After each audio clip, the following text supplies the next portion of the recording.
प्रभाव डालने वाली आत्माएं। आज हम थोड़ी देर इस विषय पर विचार करेंगे कि संसार में जैसे बहुत मनुष्य पाए जाते हैं और वो इधर उधर विचरण करते सब तरफ रहते हैं, वैसे ही इस संसार में लाखों करोड़ों आत्माएं भी हैं जो कि संसार में विचरण करती रहती हैं और ये प्रभाव भी डालती हैं। ये नाना प्रकार के कार्य भी करती हैं और मनुष्य को कई बार बहुत परेशान भी करती हैं। ये एक विशाल संसार है और इसके ऊपर हम बहुत अध्ययन करें तो बहुत बातें पाते हैं, लेकिन आज हम सिर्फ इसके एक छोटे से पक्ष को देखना चाहते हैं और उन आत्माओं के बारे में थोड़ी सी देर विचार करेंगे जो कि हमारे जीवन पर प्रभाव डालती हैं। और ये संदेश विशेष रूप से मैंने जवानों के लिए तैयार किया है, क्योंकि कई बार वो लापरवाही कर जाते हैं और सोचते हैं कि इससे क्या फर्क पड़ेगा, लेकिन ये प्रभाव डालने वाली आत्माएं उनके जीवन को प्रभावित कर देती हैं और उनके जीवन में बड़ी बड़ी हानि भी ले आती हैं। ये उनके जीवन को अपनी अधीनता में नहीं ला पाती हैं, लेकिन अपने प्रभाव को जीवन पर छोड़ देती हैं और उसका बड़ा असर होता है। और इसलिए ये ज़रूरी है कि हम अपने जीवन पर हमेशा इस बात के लिए सतर्क रहें कि ये प्रभाव डालने वाली आत्माएं हम पर प्रबल ना हो, ये किसी रीति से हम पर हावी ना हो, हम इनके ऊपर हावी रहें, हम इनके प्रभाव में ना आने पाए। इस बात के लिए हमको सचेत होना है, हमारे जवानों को सचेत होना, हमारे लोगों को, क्योंकि वो समझते नहीं हैं कई बार और इनके प्रभाव में आ जाते हैं और वो परिवार के लिए, लोगों के लिए, समाज के लिए हानिप्रद हो जाता है। बाइबल में ऐसे बहुत से उदाहरण हैं और हम थोड़ा सा अंश उसमें से देखेंगे जब हम दूसरा इतिहास उसके 24वें अध्याय के दूसरे पद को देखते हैं। वहाँ लिखा है, और जब तक यहोयादा याजक जीवित रहा तब तक योआश वो काम करता रहा जो यहोवा की दृष्टि में ठीक है। यहाँ पर दो व्यक्तियों का चित्रण है। एक है योआश जो कि राजा है, और यहोयादा जो कि याजक है। और योआश बहुत कम उम्र में राजा बना दिया गया था और यहोयादा याजक उसको ना सिर्फ पालन पोषण में लेकिन राजकीय कार्यों में और राजकीय जीवन में भी शिक्षा देता है। और इसलिए यहाँ पर लिखा है कि जब तक यहोयादा याजक जीवित रहा, योआश वो काम करता रहा जो यहोवा की दृष्टि में ठीक है, जो परमेश्वर की दृष्टि में ठीक था, वो कार्य वो करता रहा।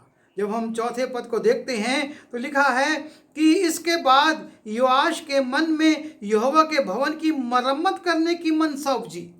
जब वो एक अच्छे व्यक्ति के साथ है, एक याजक के साथ है, उसके मन में किस प्रकार से अच्छे कार्यों को करने की इच्छा उत्पन्न होती है। और लिखा है, इसके बाद योआश के मन में यहोवा के भवन को मरम्मत करने की मनसा उपजी। और जब हम 14वें पद को देखते हैं इसी दूसरे इतिहास 24 अध्याय के 14वें पद को, तो लिखा है, जब उन्होंने वो काम निपटा लिया तब वे शेष रुपये राजा और यहोयादा के पास ले आए और उनसे यहोवा के भवन के लिए पात्र बनाए गए। अर्थात सेवा टहल करने और होम बलि चढ़ाने के पात्र और धूपदान आदि सोने चांदी के पात्र, और जब तक यहोयादा जीवित रहा तब तक यहोवा के भवन में होम बलि नित्य चढ़ाए जाते रहे।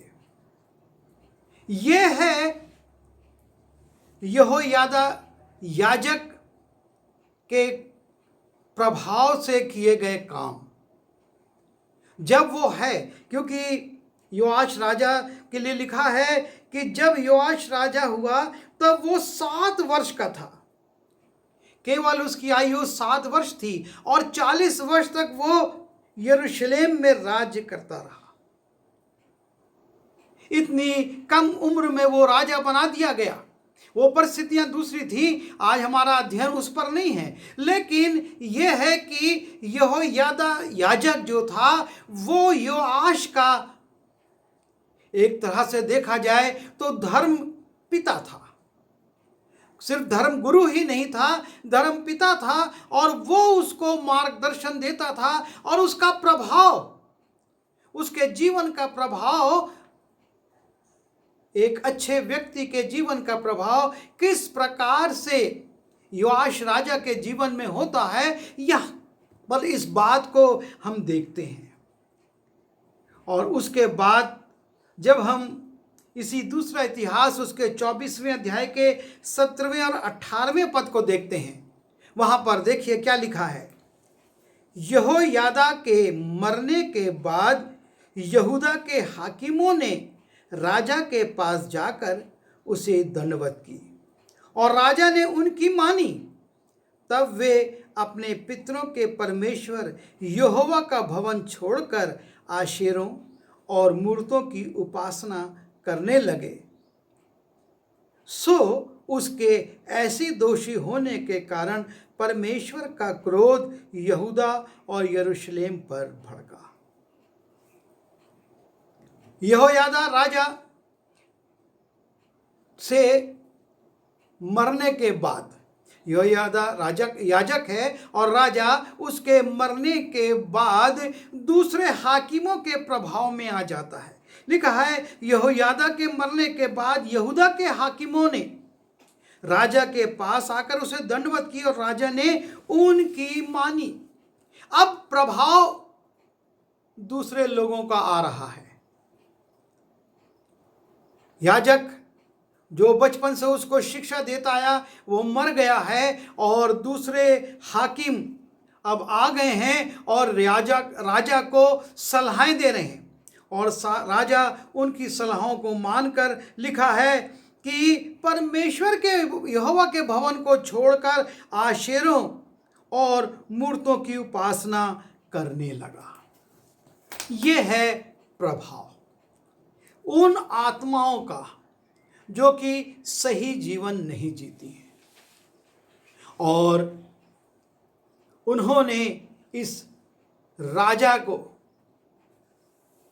जो कि परमेश्वर के भवन में काम करवा रहा था, परमेश्वर के भवन के पात्रों को बनवा रहा था, नाना प्रकार से परमेश्वर की आज्ञा के अनुसार कार्य कर रहा था, उसको उन्होंने पलटवा दिया।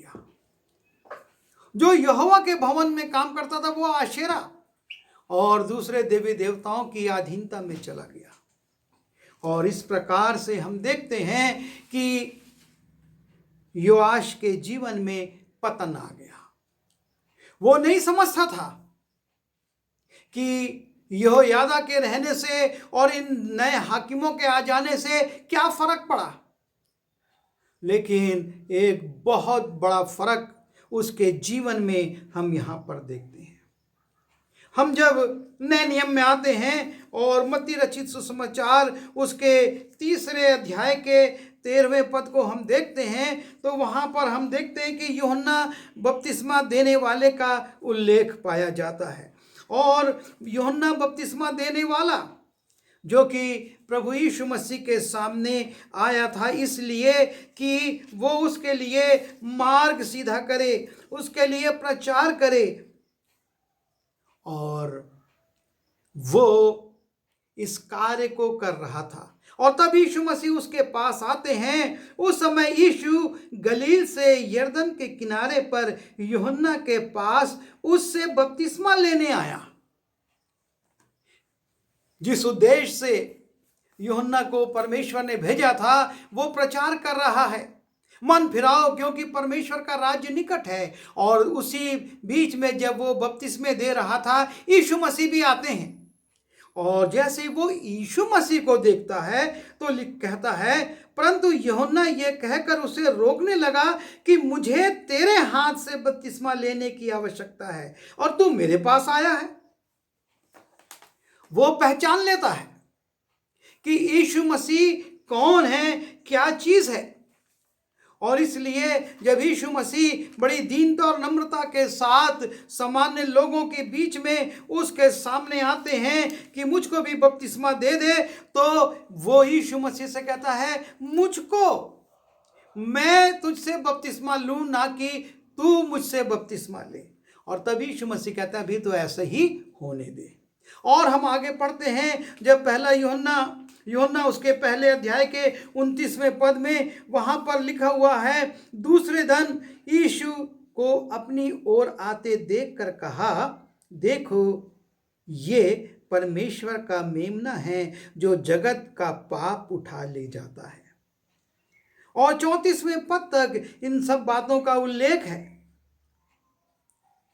जबकि यूहन्ना बपतिस्मा देने वाला यीशु मसीह के विषय में साक्षी देता है, यीशु मसीह के बारे में बताता है।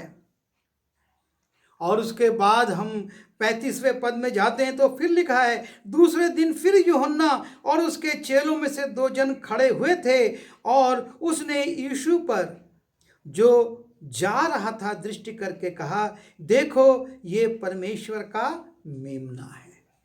और इस प्रकार से हम देखते हैं यीशु मसीह यूहन्ना से कुछ नहीं कहते, वो उसके ऊपर कुछ प्रकट नहीं करते, लेकिन परमेश्वर का आत्मा जो कि यूहन्ना में था वो उसको बताता है कि ये सामने जो व्यक्ति आ रहा है जो जगत के पाप उठा ले जाए। उस समय तक तो यीशु मसीह ने कुछ भी नहीं करा था, लेकिन वो कहता है, देखो परमेश्वर का मेमना जो जगत के पाप उठा लिए जाता है। और उसके बाद वो कहता है कि ये परमेश्वर का मेमना है। फिर से अपने 2 चेलों से कहता है, ये परमेश्वर का मेमना है। लेकिन परिस्थितियां बदलती हैं। यूहन्ना जो कि यरदन के किनारे लोगों को बपतिस्मा दे रहा था, मन फिराव का प्रचार कर रहा था, लोगों से कह रहा था कि समय आ गया है और कुल्हाड़ा पेड़ों की जड़ पर धरा है, मन फिरा लो, अभी भी मौका है। वही यूहन्ना जब राज आज्ञा से हेरोदेसिया जो कि उसकी पत्नी थी, और हेरोदेस से कहती है कि से कहा जाता है कि तुझे इस स्त्री को रखना उचित नहीं है। यूहन्ना की इस बात से वो इतना नाराज होता है कि उसको जेल में डाल देता है। और जब यूहन्ना बपतिस्मा देने वाला जेल में है और जेल में रहते हुए वहाँ के कैदियों के बीच में वो रहता है, वहाँ पर लिखा है कि उसके मन में एक संदेह आ जाता है, क्योंकि वो गलत लोगों के बीच में पहुंच गया है और उनके साथ रह रहा है। और लिखा है, जब हम मत्ती रचित सुसमाचार उसके 11वें अध्याय के 2 और 3 पद में देखते हैं, लिखा है, यूहन्ना ने बंदी गृह में मसीह के कामों का समाचार सुनकर अपने चेलों को उससे ये पूछने भेजा कि क्या आने वाला तू ही है या हम दूसरे की बाट जो हैं। उसके मन में एक संदेह जो कह रहा है कि अरे तो बपतिस्मा तो मैं तुझसे लेना चाहिए मुझको, जो ये कह रहा, देखो परमेश्वर का मेमना जो जगत के पाप उठा ले जाता है, ये परमेश्वर का मेमना है। वो बंदी गृह में जब है और बंदी गृहों के लोगों के साथ रह रहा है, उसके मन में एक संदेह आने लगा और अपने शिष्यों को वो भेजता है और कहता है, पूछता है, आने वाला तू ही है या हम दूसरे की बाट जोएं। जब गलत आत्माओं के बीच में वो चला जाता है, गलत लोगों के बीच में चला जाता है और उन आत्माओं का, दुष्टताओं का प्रभाव उसके जीवन पर आने लगता है और उसके मन में संदेह उत्पन्न होने लगता है। यह है आत्माओं का प्रभाव। किस प्रकार से योआश, जो कि परमेश्वर का भवन बनवाता था, पात्र बनवाता था, उसके लिए कार्य करता था, वो दूसरे लोगों के संगति में जाने के बाद आशेरा और दूसरे देवी देवताओं की आराधना करने लगा।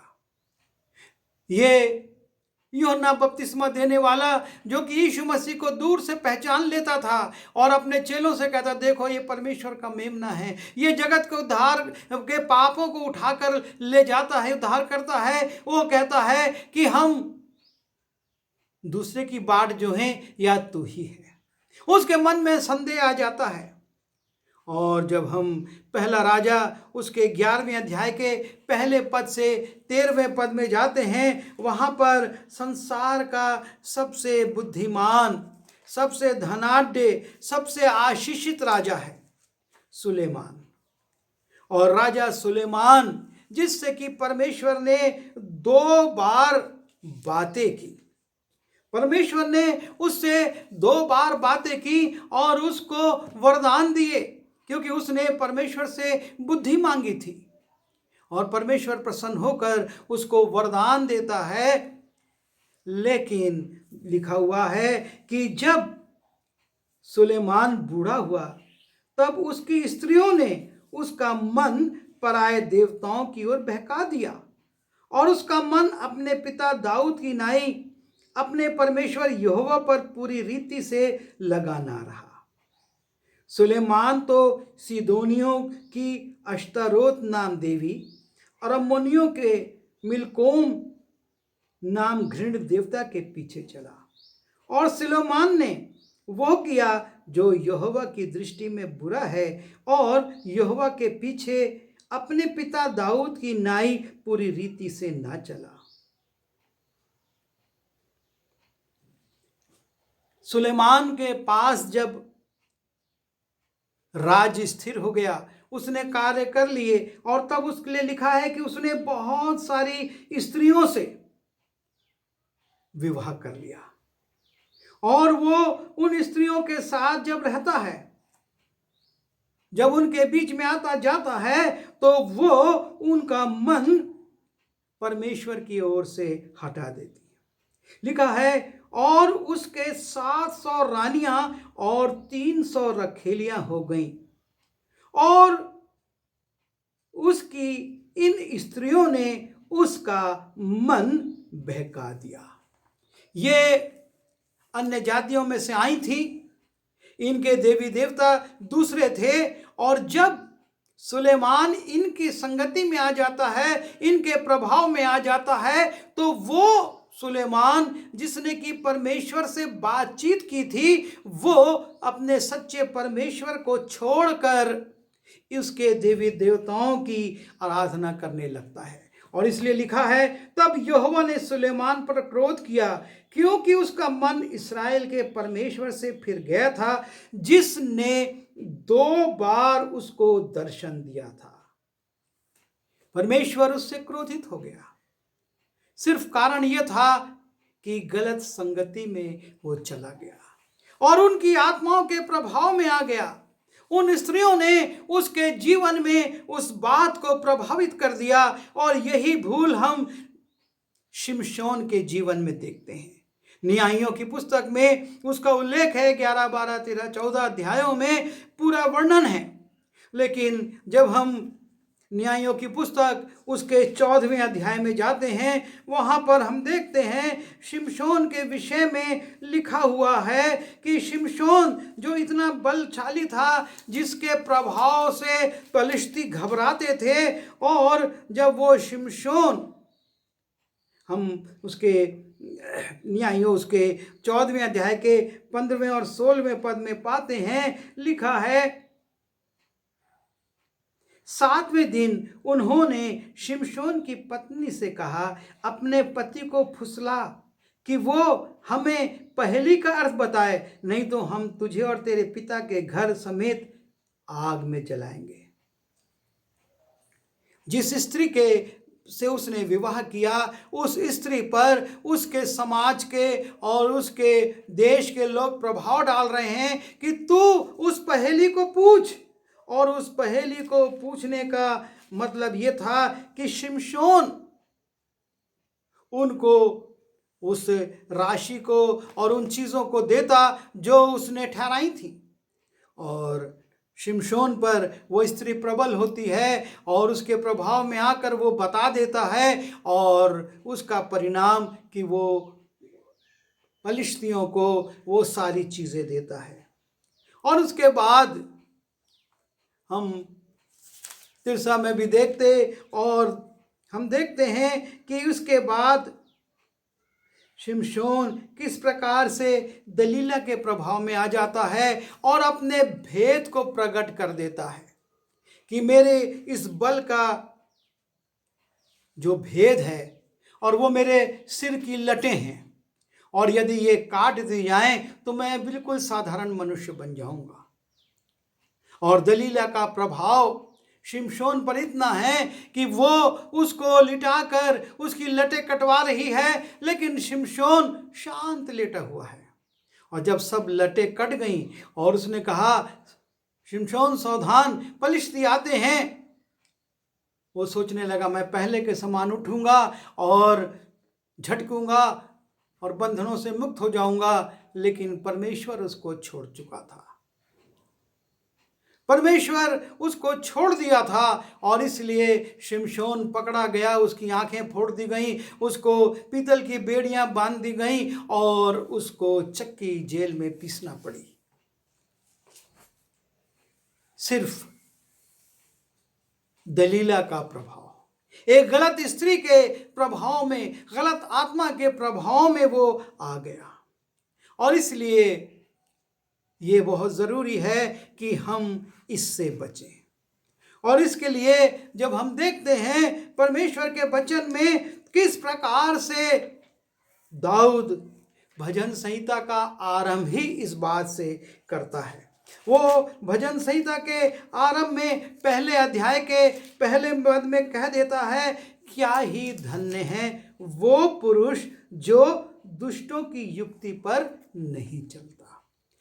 दुष्टों की युक्ति पर कब चलेंगे? जब हम दुष्टों के साथ रहेंगे। और इसलिए वो सावधान करता है, क्या ही धन्य है वो पुरुष जो दुष्टों की युक्ति पर नहीं चलता और न पापियों के मार्ग में खड़ा होता और न ठट्ठा करने वालों की मंडली में बैठता है। जब ऐसे गलत लोगों के पास वो नहीं जाता है तो उसके जीवन में पतन भी नहीं आता है। और यदि वो ऐसे गलत लोगों के पास जाएगा तो निश्चय है कि उसके जीवन में पतन आ जाएगा। और इसी बात को राजा सुलेमान भी नीति वचन पहले अध्याय के 10वें पद से कहता है, हे मेरे पुत्र, यदि पापी लोग तुझे फुसलाएं तो उनकी बात ना मानना।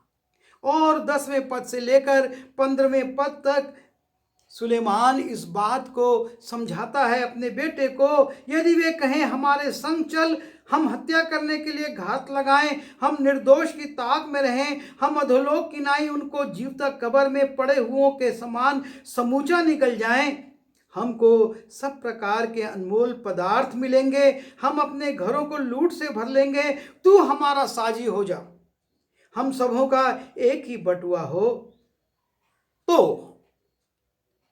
तो हे मेरे पुत्र, तू उनके संग मार्ग में ना चलना, वरन उनकी डगर में पांव भी ना धरना। सुलेमान इन गलत बातों से बचने का उपाय बताता है कि तू उनके संग मार्ग में भी ना चलना और ना उनकी डगरों में पांव रखना। क्यों? इसलिए कि उन दुष्ट लोगों की चालों से, कुचालों से, उनके प्रभाव से बच सके। मैं बहुत से ऐसे मित्रों को जानता हूं जो कि ये भरोसा रखते थे कि उनको कौन प्रभावित करेगा, और गलत लोगों के साथ गए और उनके जीवन में नशा और गलत बातें और गलत काम आ गए। किसी ने उनको हाथ पकड़ के नहीं कहा, लेकिन जिन लोगों के साथ थे उनका प्रभाव कुछ इस प्रकार से पड़ा, उनकी भाषा बदल गई। पहले वो बड़े अच्छे शब्द बोलते थे और अब अनुचित शब्दों का उच्चारण करते हैं।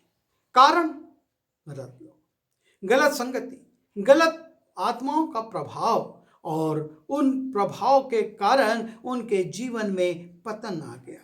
और इसलिए पहला कुरिन्थियों उसके 15वें अध्याय के 33वें पद में लिखा हुआ है, पौलुस कहता है, धोखा ना खाओ, बुरी संगति अच्छे चरित्र को बिगाड़ देती है। जो संगति हम करते हैं वो हमारे चरित्र को प्रभावित कर देती है।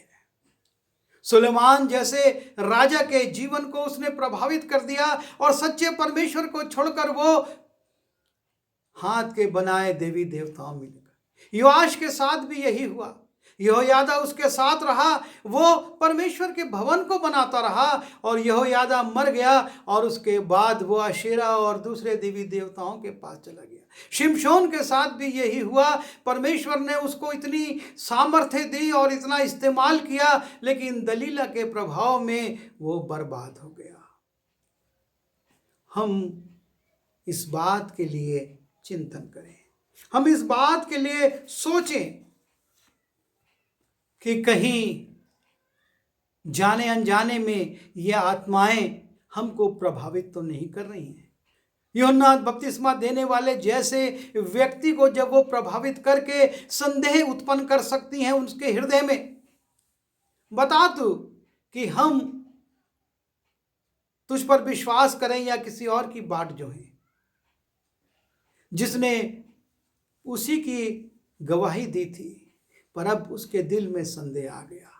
सिर्फ उन कैदियों के साथ रहने के कारण उसके जीवन पे वो प्रभाव नहीं डाल सकी, लेकिन उसके मन में एक संदेह को डाल दी। और हमारे जीवन में भी ऐसा होता है, और हो सकता है, और यदि हम सावधान रहे ना हुए तो हो जाएगा कि ये आत्माएं हमारे जीवन पर प्रभाव डालें और हमारे स्वभाव पर प्रभाव डालें, हमारी भूलचाल पर प्रभाव डालें, हमारी भाषा पर प्रभाव डालें, हमारे चरित्र पर प्रभाव डालें, और उसका दुष्ट परिणाम हमारे हानि का होगा, क्योंकि परमेश्वर नहीं चाहता, इन बातों को वो पसंद नहीं करता, और इसलिए इनसे हमको अलग होना ही होगा।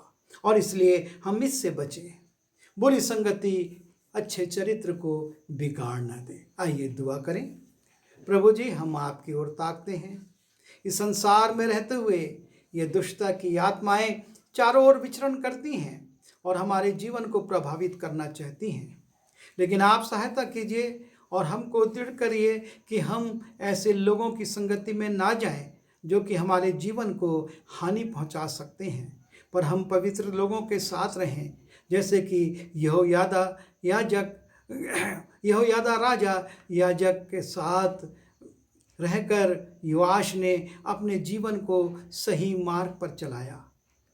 प्रभु जी, हम भी सही मार्ग पर चल सकें, और इसके लिए हमको भी यहोयादा की आवश्यकता है। आप सहायता करिए। विनती यीशु के नाम से मांगते हैं, आमीन।